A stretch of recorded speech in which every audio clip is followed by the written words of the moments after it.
if mu1 0.3 and mu2 0.2, तो फिर A1 का फॉर्मूला था mu1 g sin theta minus mu1 g cos theta, और इसका वैल्यू हो जाएगा g sin theta minus mu1 का value 0.3 g cos theta. A2 जो g sin theta minus 0.2 g cos theta. यहां पर clearly A1 is less then A2, that is 2 acceleration of 2 kg block is less than acceleration of 4 kg block, then they moves separate with this acceleration। तब यही answer हो गया ना, अलग अलग move करना ये प्रूव हो गया, आंसर यही हो गया। ठीक है,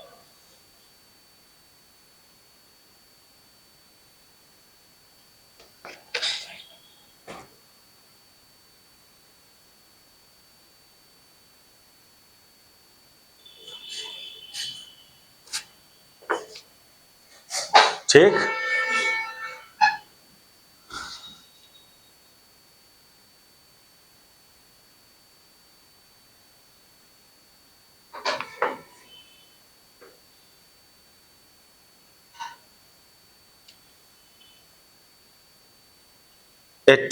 नाइनटीन नंबर देखो, इसमें दो ब्लॉक है M1 M2 मास का, वो कनेक्टेड है एक लाइट रॉड से, और वो सिस्टम एक incline slip down a rough incline plane of inclination theta. एक इंक्लाइंड रफ प्लेन है, इस पर दो बॉडी है जो एक लाइट रॉड से कनेक्टेड है और स्लिप कर रहा है इस पर, ये रफ सरफेस है। इसका कोएफिशिएंट ऑफ फ्रिक्शन है म्यू। तो the block is to be pulled by applying 19 बना रहे ना, हाँ।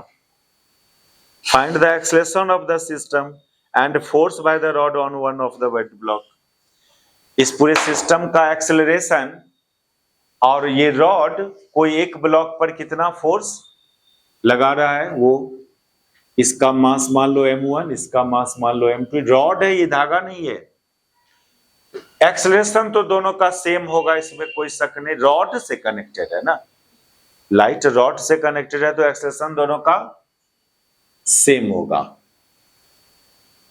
ठीक, तो ये एक्सेलरेशन भी निकालना है और ये रॉड कितना फोर्स लगा रहा है M1 M2 पर, वो फोर्स निकालना है। तो दोनों का अपना अपना फ्री बॉडी डायग्राम ड्रॉ करेगी। क्या M1 का फ्री बॉडी डायग्राम करेगी, तो M1 पर रॉड एक ठो लगा रहा होगा ना, और रॉड धकेलेगा ना कि खींचेगा? धकेलेगा। यदि धागा होता तो पुल करता, रॉड उस M1 को क्या करेगा? पुश करेगा। और एक तो इधर हुआ M1 जी साइन थीटा,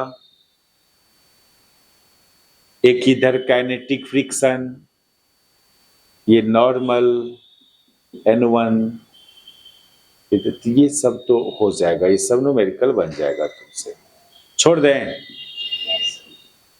दोनों का अपना अपना इक्वेशन ऑफ मोशन लिखना ना,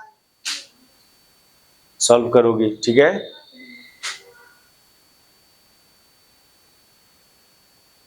इसको अपने देखना 19 को।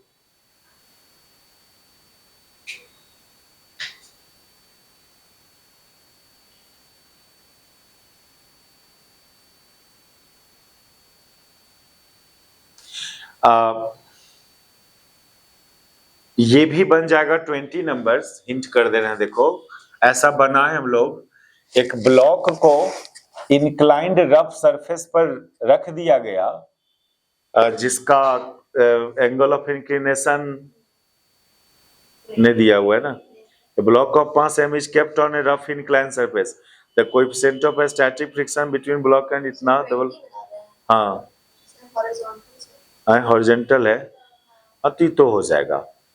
फोर्स बता रहे हैं, the block is to be pulled by applying a horizontal force, applying force on it to be, what minimum force is needed to slide the block, in which direction should this force will act। Horizontal floor पर एक block को रखे हो और इसका surface mu है, coefficient of friction. अब इस पर एक फोर्स लगाना है, तो मिनिमम कितना फोर्स लगाएंगे और किस डायरेक्शन में लगाएंगे? What minimum force is needed to slide the work block and in which direction should this force will apply. आप कुछ नहीं जानते हो, आप मान लो आप एक फोर्स लगाया थीटा एंगल पर, ठीक है?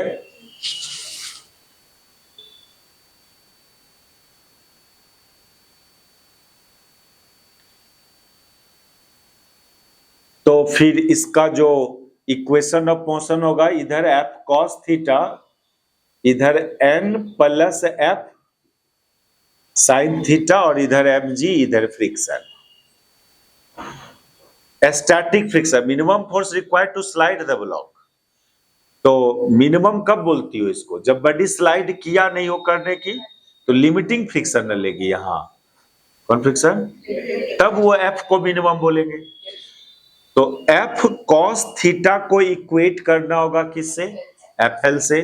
और उधर N plus F sine theta को इक्वेट करोगे एम जी से, तो एन बराबर M G minus F sine theta ना। और यहां पर एफ एल को इसको थोड़ा आगे फिर बढ़ाएगी, तो एफ कॉस थीटा बराबर म्यू एन, एन की जगह M G minus F sine theta. F वाले को एक साइड करो, इधर करोगे तो ये हो जाएगा कितना? F common cos theta plus mu sine theta बराबर एम जी ना, म्यू एम जी, सॉरी क्या, ये म्यू से इसमें भी दोनों में ना गुना होगा। तो एफ का वैल्यू आ रहा है minimum value mu M G by cos theta plus mu sine theta. अब एफ को और मिनिमाइज करना है, cos theta plus mu sine theta will be maximum.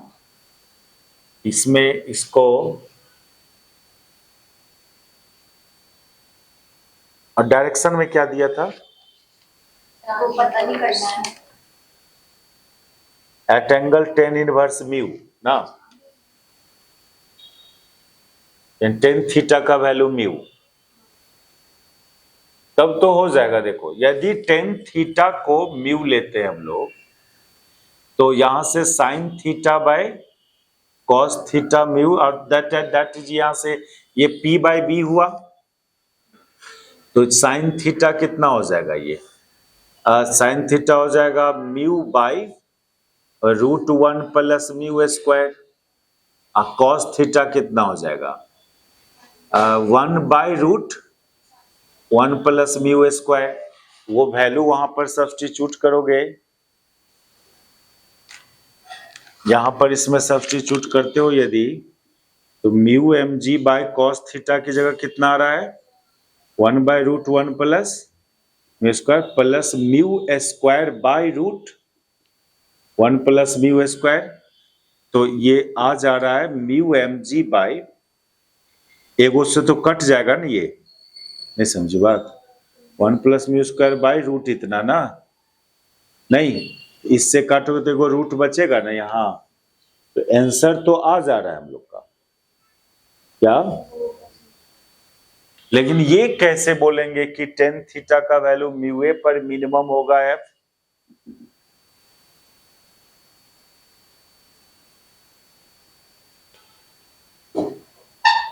बनाओ पहले, उतना बना लो। यदि टेन थीटा बराबर म्यू, उतना बनाओ। यहां पर ये एजम्पशन ले लेना, टेन थीटा बराबर म्यू, तो साइन थीटा बराबर mu by root one plus mu square, and cos theta बराबर one by root one plus mu square. लेकिन ये कैसे डिसाइड हुआ कि ये तो हम लोग एंगल ऑफ रिपोज और एंगल ऑफ फ्रिक्शन में ये काम किया था ना।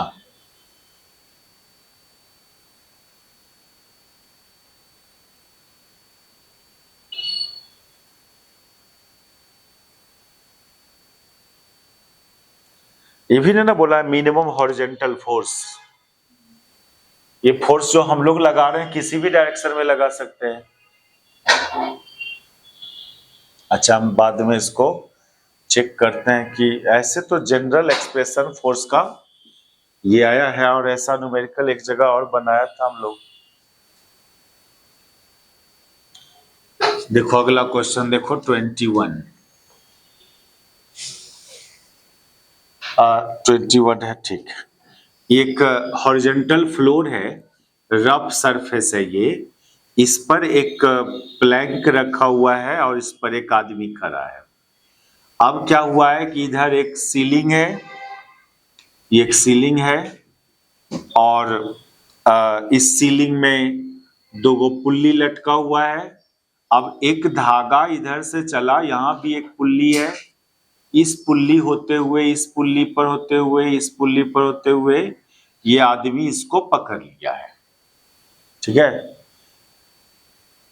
इसका मास है स्मॉल एम, आदमी का मास कैपिटल एम, और ये प्लैंक एंड बोर्ड के बीच का friction between coefficient between board and floor, ये बोर्ड और ये फ्लोर, इस ये सरफेस, इसके बीच का कोएफिशिएंट ऑफ फ्रिक्शन म्यू है। तो फाइंड करना है आपको, find maximum force that man can exert on the rope so that the board does not slip. ये आदमी मैक्सिमम कितना फोर्स लगाएगा इस रोप पर कि ये बोर्ड स्लिप नहीं करे, ठीक है। तो देखो मान लो ये आदमी इस पर लगाएगा टी, इस रोप पर लगाएगा यदि टी, पहले आप तो ये टी इससे ट्रांसमिट होके यहां तक आ जाएगा ना, सब जगह टी हो जाएगा। तो आपको यहां पर मैन एंड प्लैंक दोनों का सेकेंड लॉ अप्लाई करना होगा, दोनों पर। स्लीप नहीं कर रहा है कोई के, मूव नहीं कोई कर रहा है यहां, तो प्लैंक पर सेकेंड लॉ अप्लाई करेगी। तो एक तो टेंशन फोर्स टी, एक इधर कौन स्टैटिक फ्रिक्शन, क्या स्लिप नहीं कर रहा है तो स्टैटिक फ्रिक्शन, एक नीचे से नॉर्मल रिएक्शन एन डैश, ये फ्लोर लगाएगा ना, ये फ्लोर यहां पर,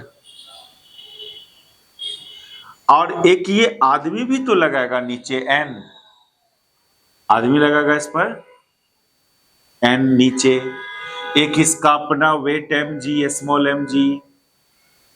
ये फ्री बॉडी डायग्राम है प्लैंक का। मैन का फ्री बॉडी डायग्राम करोगी तो मैन पर एगो टी टेंशन फोर्स ऊपर, ये रोप पर लगाया टी तो रोप भी तो मैन पर लगाएगा टी। सर वो N1 ग्राउंड लगा रहा है क्या डैश एन डैश, ये फ्लोर इस बॉडी पर यहां नहीं लगाएगा, एन तो यहां लग रहा है। ये आदमी भी तो नीचे धकेलेगा ना प्लैंक बोर्ड को, बोर्ड धकेला आदमी को, देखो बोर्ड धकेला आदमी को कितना से, एन से, तो आदमी भी धकेलेगा बोर्ड को एन से। इसका अपना एक वेट कैपिटल एम जी, बस ये फ्री बॉडी डायग्राम है दोनों का। समझी, कुछ पूछना है इसमें? एन समझी ना, ऊपर वाला एन, वो कौन किस पर लगाया, मैन लगाया प्लैंक पर। अब स्लाइड नहीं कर रहा है तो इसका इक्वेशन ऑफ मोशन हो जाएगा, वर्टिकल डायरेक्शन का इक्वेशन ऑफ मोशन क्या हो जाएगा, एन डैश बराबर एन प्लस एम जी, और हॉरिजॉन्टल डायरेक्शन का हो जाएगा टी बराबर एफ एस ना।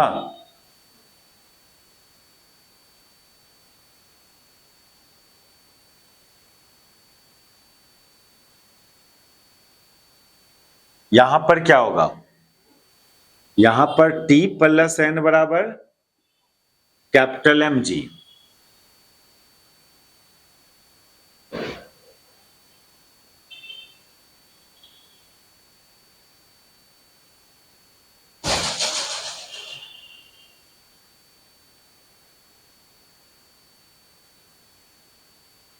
फाइंड करना है टी का वैल्यू तुमको,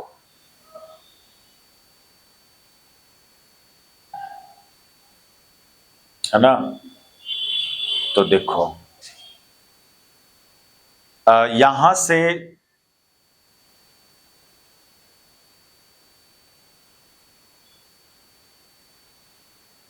टी फाइंड करने, मैक्सिमम हॉरिजॉन्टल और टी फाइंड करना है ना, तो टी फाइंड करने के लिए क्या करो, हाँ ठीक है, यहां से तो टी का value M G minus N आएगा, एन का वैल्यू वहां से निकालो, N dash minus small M जी,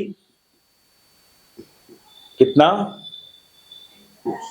N dash minus small M G, ये हो गया M G minus N dash plus small M G T बराबर, ठीक। नहीं सुनो ना यहां पर, तो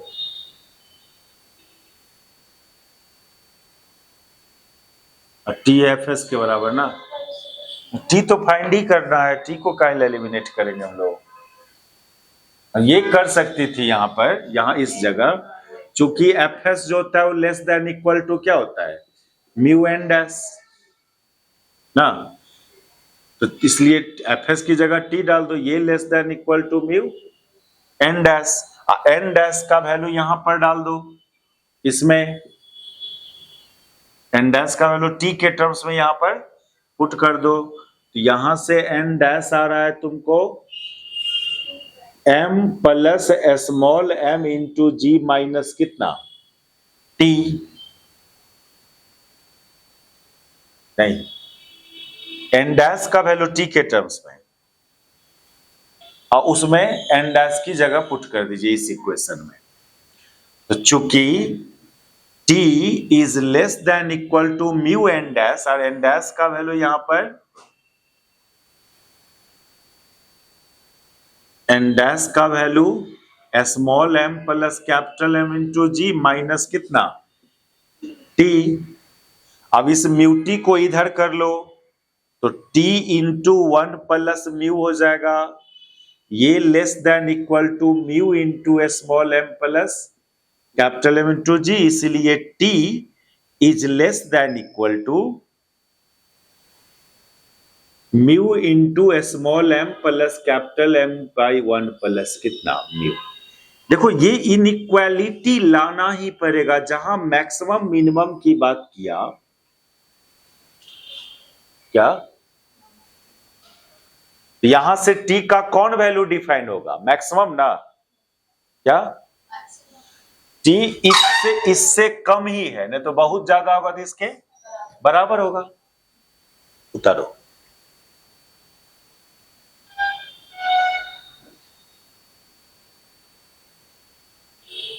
ये क्या क्या कर दिया, यहां पर कौन इक्वेशन यूज किया हम लोग, चूंकि t less than equal to क्या था म्यू एन डैश, तो एन डैश का वैल्यू वहां से इसमें पुट किया, क्या क्या सेटिंग हुआ समझिए, क्या किए,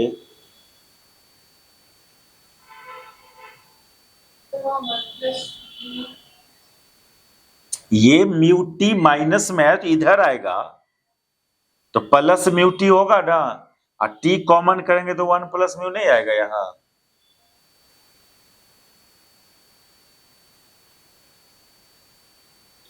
पहले तो दोनों का इक्वेशन ऑफ मोशन अलग अलग सेट देखो ना, पहले दोनों का अपना अपना वर्टिकल डायरेक्शन में और हॉरिजॉन्टल डायरेक्शन में, क्या बोलो, क्या समझ रही हो, कुछ नहीं समझ में आया यहाँ पर, क्या बताओ क्या क्या किए वहां, पूरा नहीं किए, पहले उस इक्वेशन सबको समझाओ, क्या है उस ब्लॉक पर वर्टिकल डायरेक्शन का मोशन लिखे, ऊपर की तरफ है डैश और नीचे की तरफ दो ठो एन और एम जी, तो एन डैश को इक्वेट किए किससे एन प्लस, इसमें कोई शक, मूव नहीं कर रहा है बॉडी, अच्छा फिर हॉरिजॉन्टल डायरेक्शन में लिए तो क्या t बराबर एफ एस हो गया। अब एक बात और, वहां क्या डाले हैं, एफ एस जो होता है वो less than mu N, N नहीं लेना, एन डैश लेना, क्यों, फ्रिक्शन फोर्स यहां लग रहा है ना, यहां का नॉर्मल एन है कि एन डैश है, एन डैश है, नहीं समझिए, तो वो तो एफ एस वहां टी के बराबर आया होता, तो एफ एस की जगह तो T is less than equal to mu N dash, ठीक है, अब यहां आया हम लोग, यहां पर क्या हुआ, इस मैन पर दूगो फोर्स, एगो धागा लगा रहा है टी, एगो प्लैंक ऊपर एन, एगो अपना वेट, तो टी प्लस एन बराबर कैपिटल एम जी किया। एन का वैल्यू, एन को उधर लगा, और एन का वैल्यू वहां से एन डैश के टर्म्स में, और यहां से एन डैश निकाला टी के टर्म्स में, फिर वो एन डैश को फिर इस इक्वेशन में, ठीक है। तो थोड़ा एक दो स्टेप में काम करना पड़ा इसमें। कौन है 21 ना, ठीक है, mu M plus M G.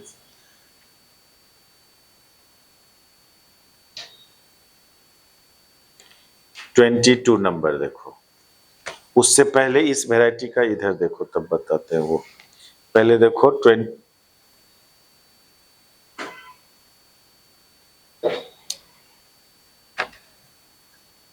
ये आधा घंटा के बाद ना ये हो जाता है।